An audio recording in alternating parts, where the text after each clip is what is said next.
Hi, welcome to the 2019 Firefighter Safety Stand Down. I'm Eric Valliere, Assistant Fire Chief, Scottsdale Fire Department, and the Chair of the Valley Safety Officers. Hi, I'm Mike Ong, Deputy Chief with the Phoenix Fire Department and Co-Chair of the Valley Safety Officers Organization. The Valley Safety Officers is a safety committee based out of the Phoenix Regional Auto Aid System. Our mission statement is simple. Our focus is on preventing firefighter injury and death by utilizing the 16 safety initiatives to increase awareness with a continued focus on risk versus benefit analysis, education, health and wellness, and the exchange of critical information. So this year's focus is going to be crew-based accountability, specifically prevention, preparation, response, and recovery. So Eric, tell us how we got to those topics. The genesis of this topic really came from some of our past stand downs, where we talked about the three big killers in the fire service, which is cancer, cardiac disease, and suicide, right? And then you tie that to the line of duty deaths that we've had historically. We want to figure out a way, and I feel like we've done it, is map from a holistic approach what we want to do to help prevent some of these injuries and deaths. So as you mentioned, Eric, Kepra Jack with Heart Fit for Duty will be giving us a presentation on new information and research tied to cardiac disease in the fire service. Kepra, I know you know her well, Eric, is just a really good resource for not only the Phoenix Fire Department, but for the Valley departments here. She's done a ton of work on behalf of the firefighters. She'll be talking, as I said, about a statistic that is pretty alarming, is that in 2017, 60% of all line of duty deaths were cardiac related. So here's Kepra to talk about cardiac illness and injury in the fire service. Thank you, Mike and Eric, for the wonderful introduction. Hi, everybody. I'm here to give you some hopefully relevant data on cardiac disease in the fire service and what we're looking at. I'm very fortunate to be surrounded by people who do wonderful jobs on research, and we are currently helping create the newest guidelines. There's a grant-funded program called the Better Heart program, and that is a collection of wonderful minds that are trying to identify what we should do next in the fire service. And we're looking at what we can find that we haven't been looking at in the past, what we can look at differently in the future, and how we can try and change statistics and help make coronary artery disease be lower in our at-risk population. And one of the things that we've identified is that cardiomegaly, or oversized hearts, create a little bit of a problem in the heart structure. And we all know that, you know, your heart's a pump. We don't want it to work harder. We don't want it to get bigger. And so it is the one muscle that we really want to stay the same size. And there was a recent study that was done by Dr. Denise Smith and some other great minds out of Skidmore College. And what they identified was in the study group, which is autopsies from line of duty deaths that are related to cardiac, is that almost 60% had abnormal heart size, which gave a five-fold increased risk of having an event. So we know that when your heart muscle starts to change and your heart gets oversized, that it creates some fibrotic or scarring in the actual heart muscle itself. And when there's scarring in that heart muscle, what we have found is that it changes the conduction pathways, meaning that you start to have a little bit of experience with maybe some dysrhythmias. And when Dr. Smith did the postmortem autopsy study, she said it was very interesting that she did not find any clots or plaque ruptures until her 13th heart autopsy, which is crazy because for many years I always thought that the normal mechanism of an event in the fire service was a plaque rupture or a clot that created a blockage of blood flow that made that heart muscle die and created the heart attack. And what they're finding is that some of the issues could lie much more than we ever anticipated in fibrotic or scarring and ventricular changes. So what are the things that we need to watch for? Well, one of the biggest issues that we see in any type of a dysrhythmia is hydration status. So dehydration leads to an increased risk of dysrhythmias. And this is really dangerous because we live in Arizona. And for those of you that don't live in Arizona, you still know how hard it is to stay hydrated.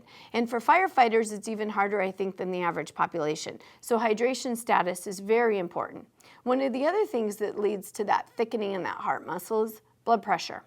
So making sure you're aware of what your blood pressure runs, and if you're on blood pressure meds, that you take them regularly, and that you follow up with your doctor when you're taking blood pressure meds, and make sure that you're on the right dose and that you're not under treating, because that's one of the things that they found when they did some research into the autopsies, is that even the people that were on blood pressure meds were probably not taking the appropriate dose.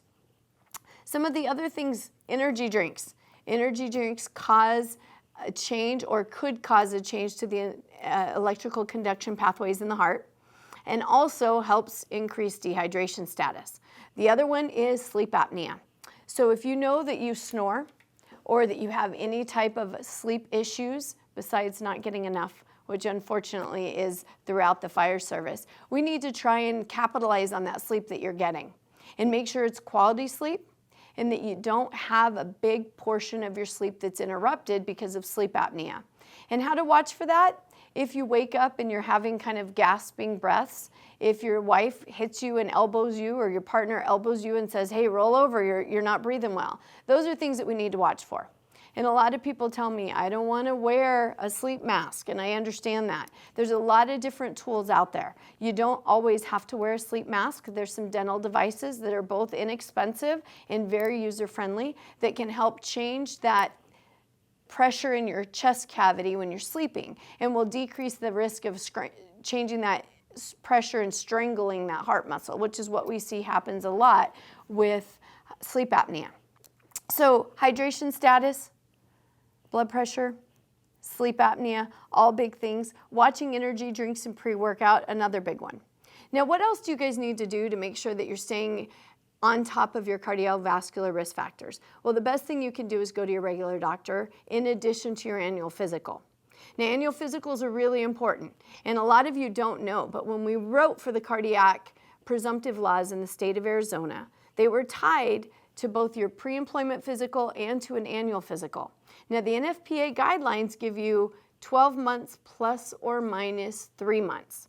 So for those of you that it's been 2 years since you went on your physical, you really need to get that scheduled.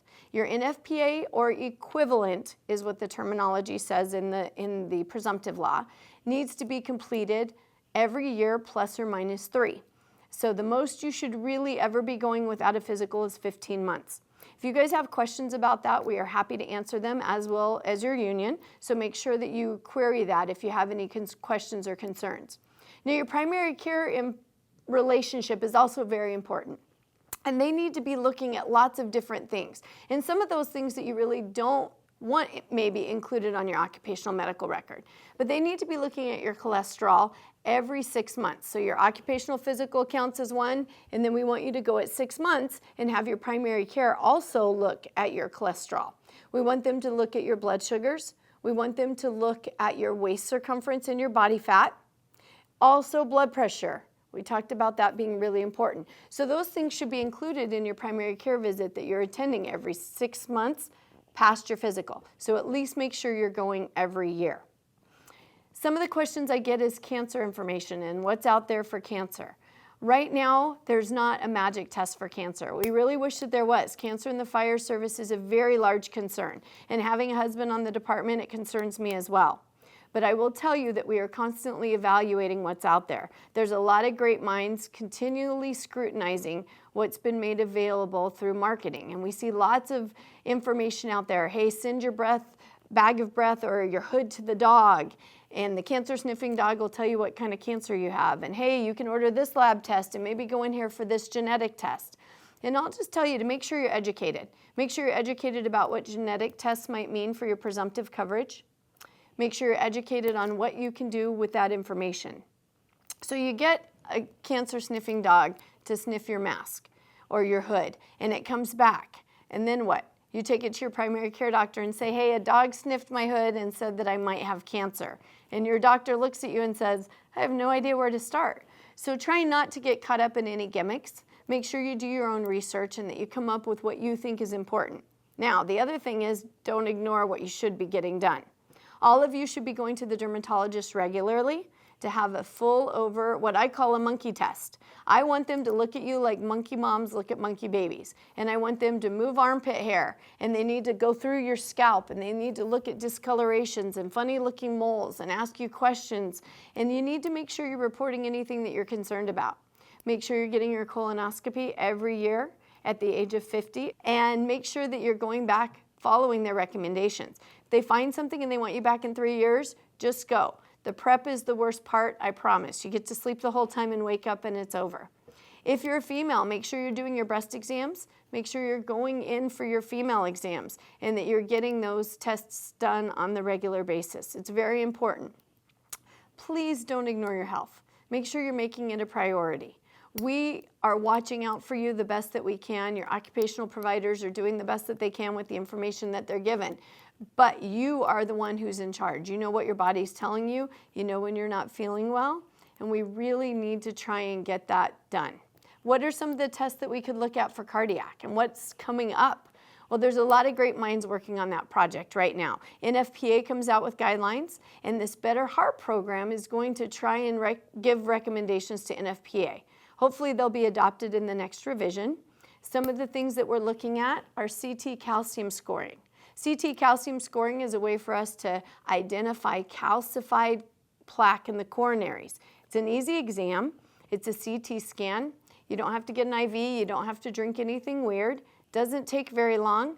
You lay down on the bed, you go into the scanner, it comes out and it takes a look at your coronaries and it's looking for calcification in your coronaries. Great information for us. We can be able to grade your heart disease if you have it using that system. The other thing that we're looking at is echocardiograms. Echocardiograms for members over the age of 50. This is a great way for us to take a look at the structure of your heart, including the thickness in those walls and how your valves are doing. Your valves are muscles and they change with age, just like everything else, unfortunately. And sometimes those flaps don't close all the way. And when those flaps don't close all the way, it gives you an increased risk for clots and for some dysrhythmias. So getting an echocardiogram is also something that we're looking at. Lots of opportunities for change, and the best minds are working on them. We don't know when those recommendations will come out, but we do know that there will be recommendations made. And we're always trying to improve the things that are offered to you. Stress testing and cardiovascular testing is a very important piece of your job. We know that you have an increased risk for cardiovascular disease at a younger age than most of the general population. And so keeping your risk factors in check is important. One of the things you can do is take a look at your risk for metabolic syndrome. Metabolic syndrome is an elevation in cholesterol, bad cholesterol, and triglycerides. It is a lowering in your good cholesterol or a poor HDL score. It is an increased waist circumference, increased blood sugar, and increased blood pressure. And those risk factors are very easy for you to check both with your occupational medical and with your primary care. The waist circumference you can kind of track as you try and put on your clothes every day and see if they're getting more loose or actually getting tighter. And so keeping those in check are really important. Keeping them on your watch will help you decrease your risk for cardiovascular disease because metabolic syndrome is one of the biggest indicators for your risk for cardiovascular disease. I hope you're all going to take a couple steps forward in your health and make sure that you're your own best advocate. We're always here to help. If you have any questions, please don't hesitate to email me or call me. You don't have to be a patient to ask for information. We do not hold it for ransom. Good luck to you all and stay safe.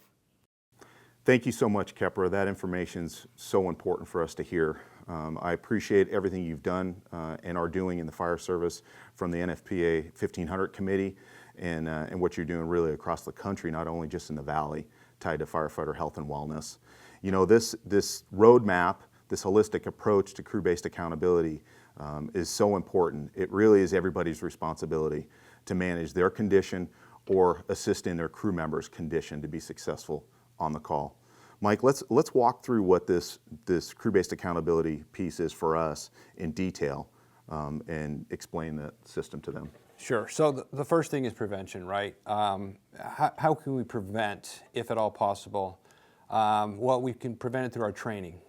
We can prevent it through our yearly medical physicals, and it's essential that all of our firefighters get yearly medical physicals, either through their department, through our health center, or even through their own private physician or places like Heart Fit for Duty. So we talked about prevention. Let's talk about the preparation and how you prepare for the shift. So you really need to evaluate the environment and conditions you're in, whether you're in a hot or cold environment, and what that looks like. Is it a red flag day? Did you arrive ready to work? Did your crew arrive ready to work in a condition that they were well rested, fueled, hydrated, and mentally prepared? The mental willness and the fitness level as far as being ready to respond. The attitude for the day. What's that crew attitude? What's the individual's attitude? What's your crew makeup look like? Or is that the normal crew you're with that day, or is it a makeup of overtime or shift trades? And really ensuring the level of expectations of that crew and of each other on each one of those calls. Sometimes we think that's super simple, but it's pretty complex when you think about those high-risk, low-frequency events. Let's ensure that we monitor each other's energy level and effort throughout the shift, right? When we're doing PT, when we're running other calls, when we're doing training, and evaluating that fatigue level throughout. We need to make sure we roster on. If your system does that and allows that, ensure the proper passport tags and helmet magnets are up to date. So now we transition to the response, the meat and potatoes of what we do, Eric. First and foremost, we need to be alert and stay alert. As we're responding, obviously wearing your seatbelts, driving to and from the call safely, reviewing the call information to ensure you have all the resources you need, the premise information. We always say, if you think you need them, call them early, right? Mm-hmm. Communicate, share knowledge and experiences of the building, of the scene, of the event, of the facility, things of that nature. And then we get into scene management. We always operate within the risk management plan. We always wear our proper PPE for the event and location. We're always communicating with each other. We deliver clear and real-time expectations. That's both laterally and up the chain of command. Accountability, you talked about it, Eric, and we need to ensure that our accountability resources like tags, passports, location are up to date and accurate. We need to make sure that our tactic and tasks meet the strategy and the location for the incident. Stay together, no freelancing. We need to monitor our air, not only for ourselves, but we also need to help each other monitor our air. Situational awareness, I think that is the thing that we're talking about the most. It's not just on the emergency calls, it's on what we call the routine calls that lately have been the ones that have been biting us a little bit. The surroundings, the people, everything included with that situation. We need to avoid complacency. Sometimes we think that a routine call we can do, in our sleep, so to speak. Again, those are the ones that recently have been biting us back a little bit. And lastly, we need to monitor each other's physical and mental status throughout the event. And that's not only call related, but that's behavioral. That is what's going on at home, changes in behavior. We are a team, we operate a team on scene, but we also need to think of that team mentality when we start seeing our brothers and sisters not quite acting like they should, or quite not acting normal. Mike, you talked a little bit about the situational awareness, and all of these things, and I'll just keep calling it the roadmap to success for us based on the crew-based accountability, and really the mission is, right, return the crew to a state of readiness. That situational awareness on every call. We talk about the violent incident now. We talk about active shooters. We talk about violence against first responders. All those things are really taken into account when we built this roadmap. And so we need to be looking at it that way. And you take, for instance, us here in Arizona in the Valley on a natural gas leak. We're dehydrated, mm-hmm. right, throughout the call, and we're being dehydrated throughout the shift. And so we really need to look at that. That's in a prepare state, and that's in a response state. And then we dive into recovery, and recovery really is the rehab, decontamination. We talk about cancer reduction, the cleanup, the reset of our crew, our equipment, those kind of things. Then we need to confirm with each other, looking in each other's eyes, that we are ready and we have the ability to respond to the next call. And depending on the incident and how that incident impacted you physically or mentally, right, make a difference for you. And we've all been the weakest link on a call, and we need to be vulnerable and raise our hand if we're not able to respond to the next event, because we owe it to each other to be 100% on everything we respond to. And then, you dive into the report, the physical exposure. We talked about that on the cancer side, right? If you're in the hot zone, tied to carcinogen exposure. And then on the mental exposure, the high stress incident, that we're recording that information as well, and what is needed from a peer support piece at the end of the call before we are ready to respond to the next one. I don't think we're talking about anything new, Eric. I think these resources, these itemized to-dos, I don't think they're anything new. But sometimes it takes us hearing them over and over again to put them into practice, and maybe formalizing it in a nice, neat package like we've done in this crew readiness piece of paper that we're seeing. So, I would recommend, and if I was still on a truck today, I would put this in a laminated copy in my clipboard, and I'd look at this at the beginning of every shift. And, I need to make sure that I'm coming, if I'm the supervisor, I'm the captain on that unit, that I'm ready to come to work, that I'm healthy, I'm mentally ready and prepared to do that. But this is truly a cheat sheet for success to roadmap our crew-based accountability from a holistic approach to being successful. Especially with the amount of new captains we have on the job and our roving captains, where they are not necessarily that familiar with that crew. This is a great cheat sheet to have as a resource. It absolutely is. And I think, this would be a good tie-in to talking with President Bryan from the Firefighter Cancer Support Network. He's going to share some information about what resources they provide and a little bit of tie-in to what the iChief's safety stand-down topic is, and it is cancer and prevention of cancer in the fire service. Hi, my name is Bryan, and I am the president of the Firefighter Cancer Support Network. I want to thank Mike and Eric for allowing me to be part of this video today and participate in the safety stand-down. We know firefighters are going to be diagnosed with cancer in their careers at some point. 1 in 3 of us gets diagnosed. We know that. We know that we have a lot of science behind us that proves that there is a direct relationship between firefighting and cancer. But it's up to us to make sure that we're doing our best to minimize our risk of exposure. Things we can do as firefighters are pretty simple. Wash your gear. Wear your SCBA during overhaul from start to finish. Every time you take that mask off, you should be thinking about your family. Make sure you decon your equipment, and not just the hose and the tools after the fire, but yourself, your personal protective equipment. Make sure that you clean the cab of the apparatus. Make sure you take a shower within the hour after a fire. Simple things like that don't cost any money will have a significant impact on your exposure to cancer. The other thing to consider that are real common sense things, at nighttime when our turnouts are stored downstairs, put them inside the cab. Don't leave them next to the apparatus. Keep all of your personal protective equipment outside of the living quarters of a fire station. Make sure you get a medical exam.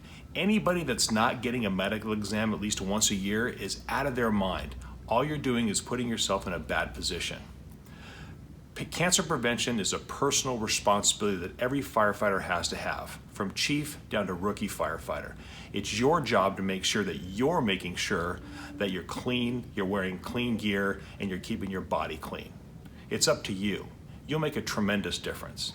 The Firefighter Cancer Support Network provides assistance to firefighters and their immediate families who have been diagnosed with cancer. Are you prepared to deal with someone in your organization that's been diagnosed with cancer?